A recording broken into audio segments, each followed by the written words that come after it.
Good morning everyone, my self Yeshi Sharma. तो आज का हमारा टॉपिक है एंटीबायोटिक्स, जो कि फार्मेकोलॉजी का एक टॉपिक है। एंटीबायोटिक्स एक तरह की ड्रग्स होती हैं जिनके बारे में हम आज पढ़ने जा रहे हैं।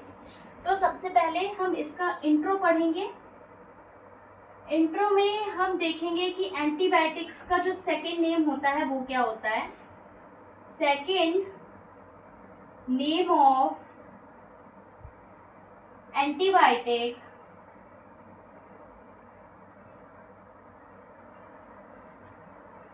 Anti microbial agent.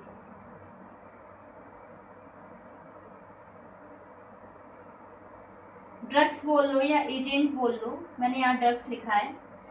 तो देखिए, एंटीबायोटिक्स का सेकंड नेम क्या होता है? एंटी माइक्रोबियल ड्रग्स या एंटीबायोटिक्स। ओके, अब हम इसमें थोड़ा सा इसके निमोनिक्स को जानेंगे कि एंटी मीन्स हो गया,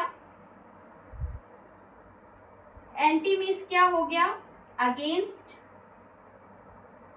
उसी तरीके से हमारा जो यहाँ पर लिखा हुआ है बायोटिक्स, बायोटिक्स का मतलब क्या हो जाएगा? All living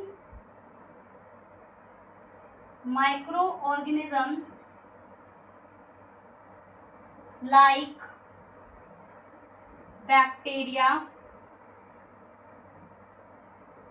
fungus, protozoa, virus, etc।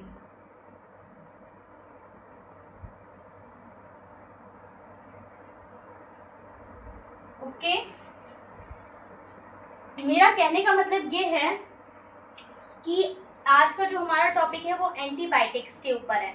तो एंटीबायोटिक्स का सेकेंड नेम क्या है? Anti microbial drugs. ये इंट्रो में हम आपको बता रहे हैं कि एंटीबायोटिक्स का second name anti microbial drugs होता है।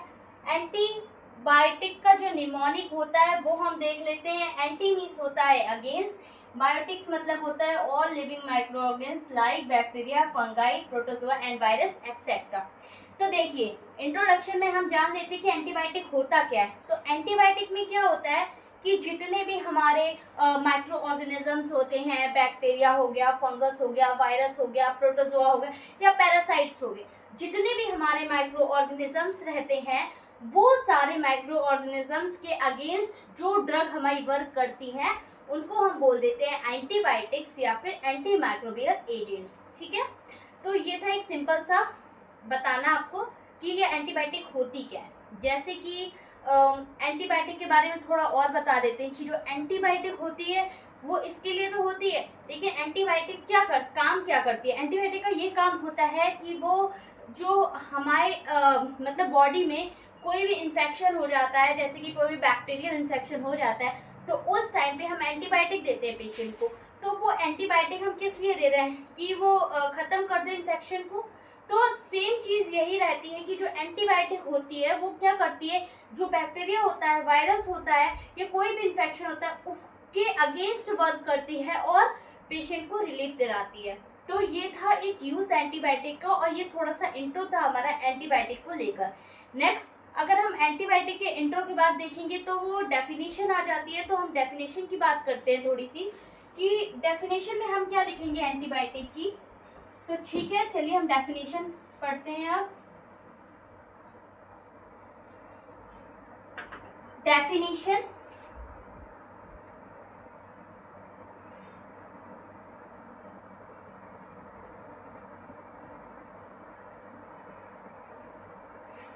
तो इसमें हम क्या लिखेंगे? Antibiotics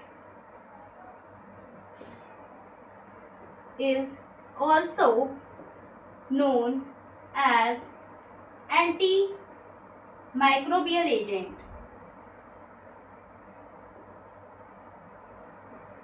and these drugs are used to treat or kill the growth of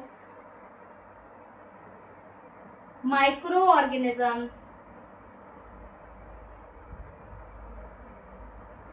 is called antibiotics।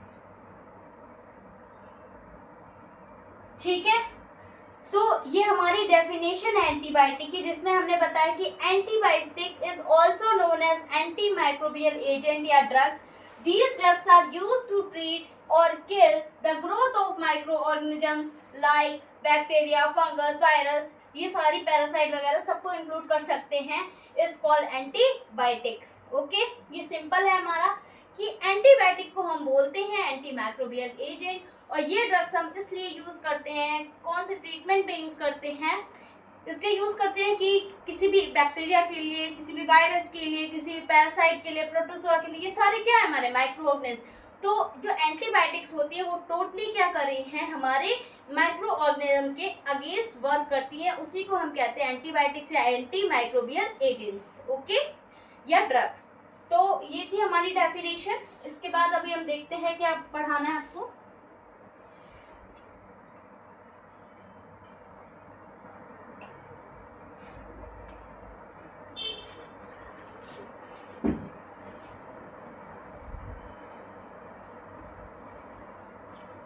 Definition हो गई, अब हम थोड़ा सा जान लेते हैं इसके क्लासिफिकेशन के बारे में। ओके,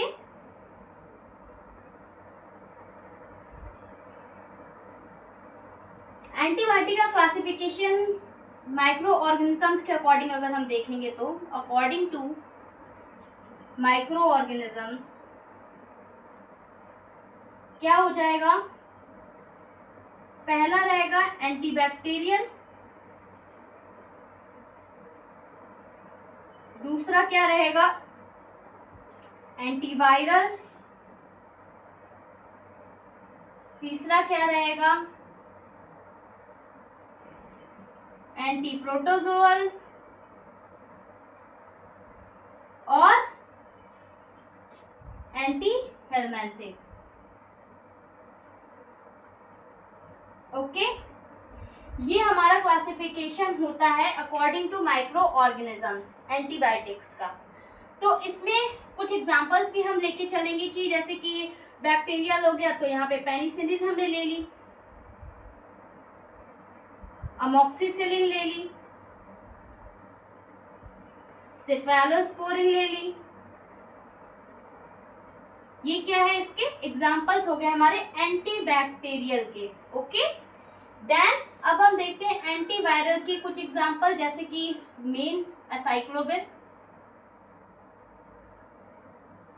सेकंड हमारा क्या आ जाएगा वेनासाइक्लोविर,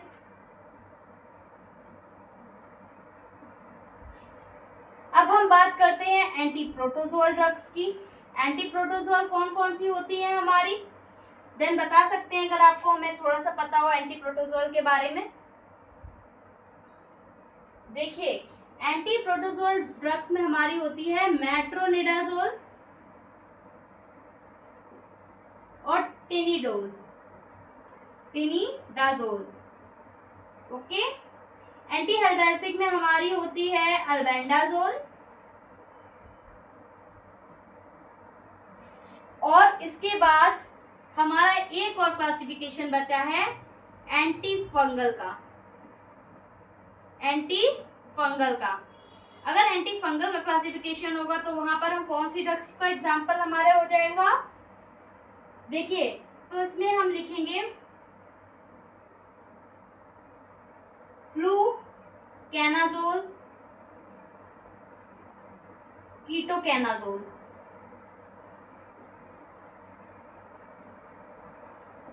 ठीक, ये हमारे अकॉर्डिंग टू माइक्रो ऑर्गेनिज्म ये हमारा क्लासिफिकेशन होता है एंटीबायोटिक्स का, जिसमें एंटीबैक्टीरियल में पेनिसिलिन, अमोक्सिसिलिन, सेफेलोस्पोरिन आता है, एंटी वायरल में एसाइक्लोविर और वेनासाइक्लोविर आता है, एंटी प्रोटोजोल में मेट्रोनिडाजोल, टिनिडाजोल आता है, वैसे ही एंटी हेलमिंथिक में अल्बेंडाजोल आता है, एंटी फंगल में फ्लूकेनाजोल और कीटोकेनाजोल होता है। अब हम पढ़ेंगे थोड़ा केमिकल बेस पर, यानी कि थोड़ा थ्योरेटिकल बेस पर, तो उसमें हमें एक और तरह का क्लासिफिकेशन एंटीबायोटिक्स में देखने को मिलता है।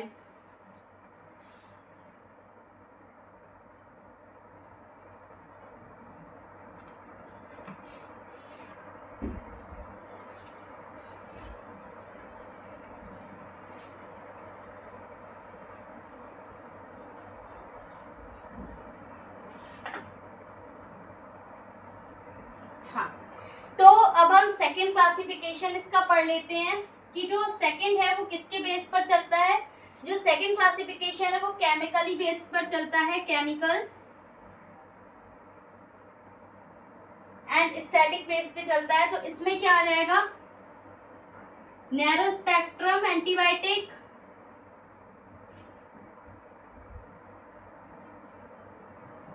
और ब्रॉड स्पेक्ट्रम। ठीक,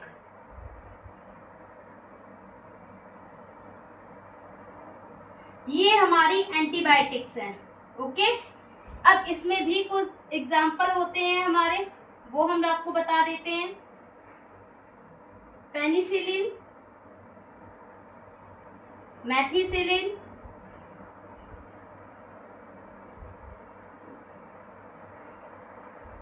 वैंकोमाइसिन, एरिथ्रोमाइसिन, टेट्रासाइक्लिन। ये हमारे एग्जाम्पल हो जाते हैं नैरो स्पेक्ट्रम एंटीबायोटिक्स के।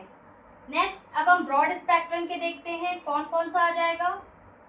अमोक्सिसिलिन, सिफेलोस्पोरिन, ये हमारे ब्रॉड स्पेक्ट्रम में यूज करते हैं। तो देखिए गाइस कि नैरो स्पेक्ट्रम और ब्रॉड स्पेक्ट्रम एंटीबायोटिक्स कैसी होती है वो अब हम आपको बता देंगे।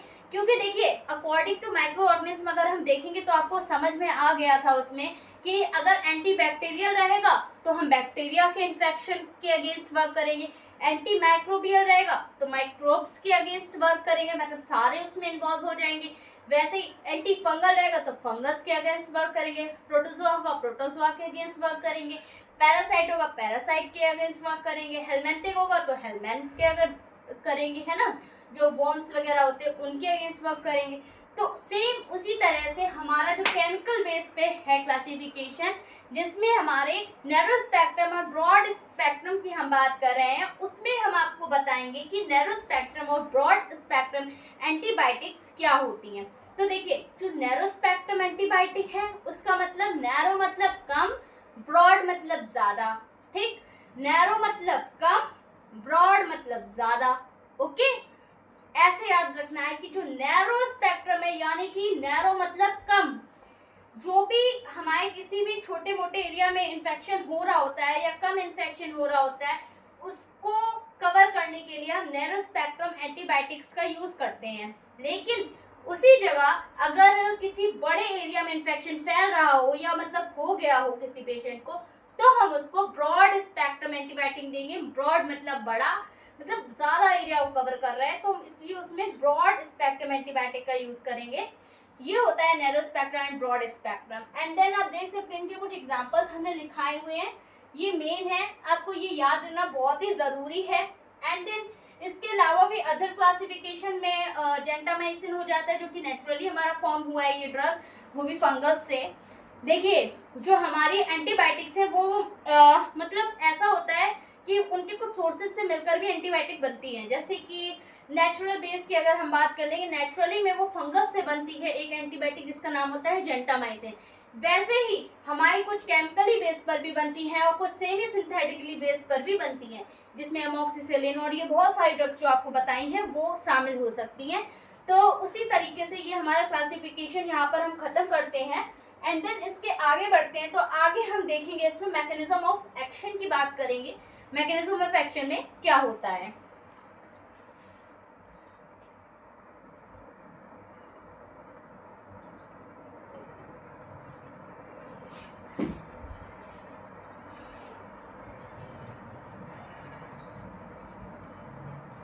एंटीबायोटिक का मैकेनिज्म ऑफ एक्शन पढ़ लेते हैं, उसमें क्या होता है। तो सबसे पहले क्या होगा, जो हमारी ड्रग होगी, ठीक है,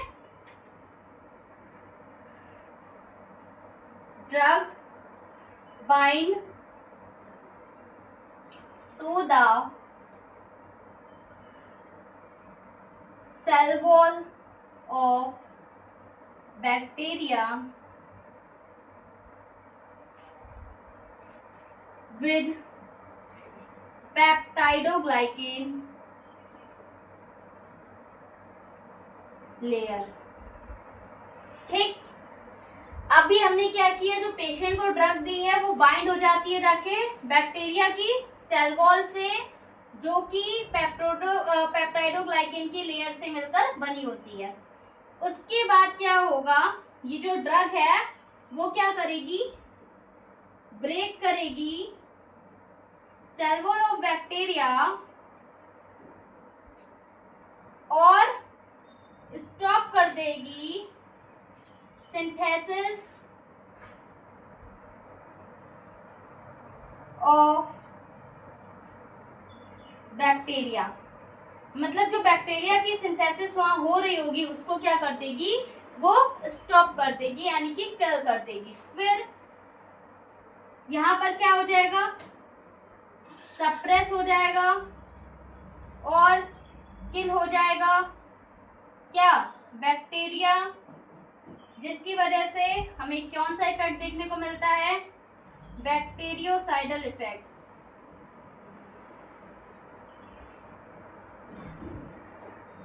ये था हमारा मैकेनिज्म ऑफ एक्शन। एक बार हम आपको इसे दोबारा समझा देते हैं। ये था हमारा मैकेनिज्म ऑफ एक्शन, इसको हम दोबारा बता देते हैं कि जैसे कि मान लीजिए कि ये जो है हमारा एक बैक्टीरिया की सेल वॉल है। ओके, ये बैक्टीरिया है, ये बैक्टीरिया की सेल वॉल है।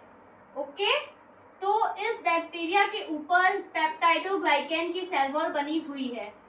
बैक्टीरिया ने अपनी एक पेप्टाइडोग्लाइकेन की सेल वॉल बनाई है। अब उसको क्या करना है, अगर हम ये ड्रग, मान लो पेशेंट को हमने ड्रग दी, तो ये ड्रग क्या करेगी, यहाँ पर जाकर बाइंड हो जाएगी।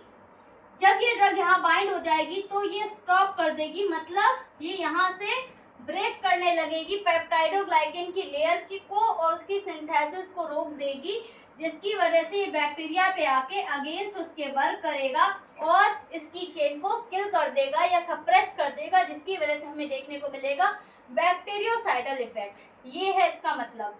देखिए सिंपल है, drug binds to the cell wall of bacteria with peptidoglycan layer. मतलब कोई भी ड्रग अगर बाइंड होती है बैक्टीरिया की सेल वॉल से, जो भी उसमें उसने सिंथेसिस, मतलब एक लेयर की सिंथेसिस की थी जिसमें उसने बनाया है पेप्टाइडोग्लाइकेन की लेयर को, उससे वो बाइंड हो जाती है जाके, एंड देन उसके बाद वो क्या करेगी, उसके बाद ब्रेक कर देती है उस बैक्टीरिया की सेल वॉल को और स्टॉप कर देती है बैक्टीरिया की सिंथेसिस को और सप्रेस कर देगी बैक्टीरिया को एंड किल कर देगी बैक्टीरिया को, जिसकी वजह से हमें बैक्टीरियोसाइडल इफेक्ट देखने को मिलता है। तो ये था हमारा mechanism of action. Mechanism of action के बाद अब हम देख लेते हैं थोड़ा सा साइड इफेक्ट्स वगैरह।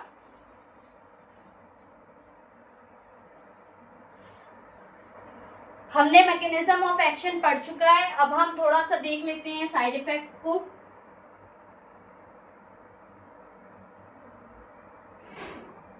साइड इफेक्ट्स में हमें डिजीनेस देखने को मिलेगी, डायरिया देखने को मिलेगा, फटीग देखने को मिलेगा, स्वेलिंग देखने को मिलेगी, माइल्ड नॉजिया वॉमिटिंग देखने को मिलेगी,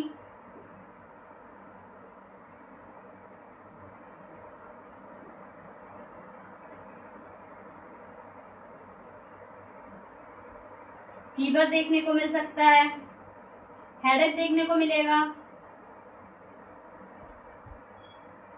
रेडनेस देखने को मिलेगी एंड ईचिंग हो सकती है। ये हमारे कुछ साइड इफेक्ट्स हैं एंटीबायोटिक्स के। एंटीबायोटिक्स से साइड इफेक्ट होते हैं, चक्कर आ सकता है, डिजीनेस मतलब चक्कर आ सकता है, डायरिया मतलब जो स्टूल है वो बार बार पास आउट करने जाना पड़ सकता है, फटीग मतलब थकान हो सकती है, स्वेलिंग मतलब स्वेलिंग देखने को मिल सकती है, माइल्ड नोजिया एंड वॉमिटिंग मतलब नोजिया मतलब वॉमिटिंग जैसा फील होता है और वॉमिट आना वॉमिट हो जाता है, एंड देन फीवर आ सकता है, हेडेक हो सकता है, रेडनेस देखने को मिल सकती है एंड ईचिंग हो सकती है। ये हमारे साइड इफेक्ट्स हैं। अब हम बात कर लेते हैं इंडिकेशंस की।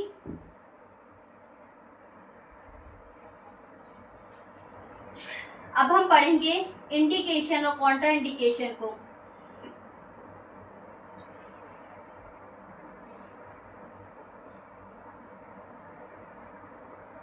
ठीक है, इंडिकेशन में अगर हमें देखने को मिलेगा तो इंडिकेशन में क्या देखने को मिलेगा, septicaemia, respiratory infection, skin infection,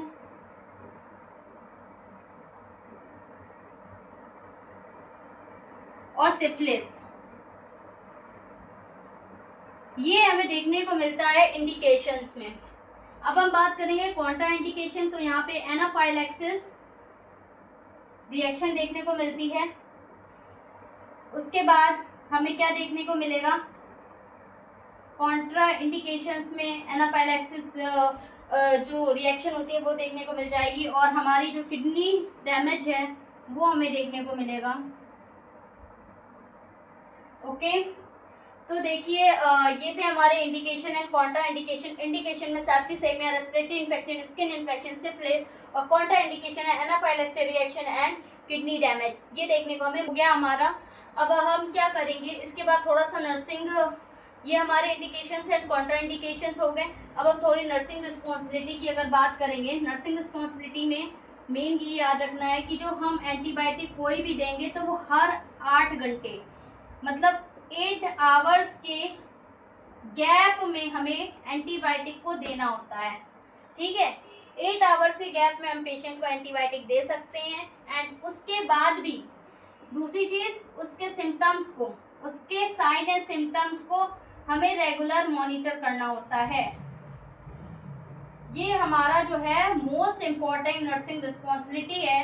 और एंटीबायोटिक्स की ड्रग जो सबसे इम्पॉर्टेंट होती है वो हमारी होती है penicillin.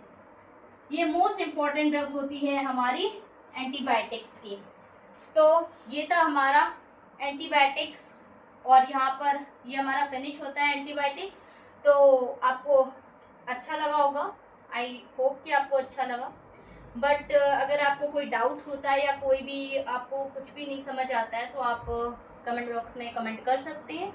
And then next topic पढ़ाने के लिए भी आप कमेंट कर सकते हैं जो आपको पढ़ना हो। बट मुझे थोड़ा सही लगा तो मैंने पढ़ा दिया, एंड देन इम्पॉर्टेंट है थोड़ा सा। और मैं आपको ऐसी इजी नोट्स के वे में ही पढ़ाती हूँ, इसलिए कि आप अपने कॉपी में अच्छे से रिटन कर सकें, मतलब लिख सकें जाकर एग्ज़ाम में। ये एग्ज़ाम बेस्ड प्रैक्टिस है, नॉट डिटेल्ड इन ऑल, क्योंकि मैं आपको कुछ भी डिटेल में इतना नहीं बता रही हूँ, मुझे पता है ये चीज़। लेकिन ये आपको एग्ज़ाम में इतनी हेल्प करेगा कि आपके जो मार्क्स हैं वो इंक्रीज़ करने में आपको स्पेशली बहुत हेल्प करेगा। तो इसको प्लीज़ ध्यान से पढ़िएगा और ध्यान से देखिएगा। Then thank you everyone. And अगर आपको कोई नेक्स्ट टॉपिक पढ़ना हो तो आप कमेंट कर दीजिए। Thank you.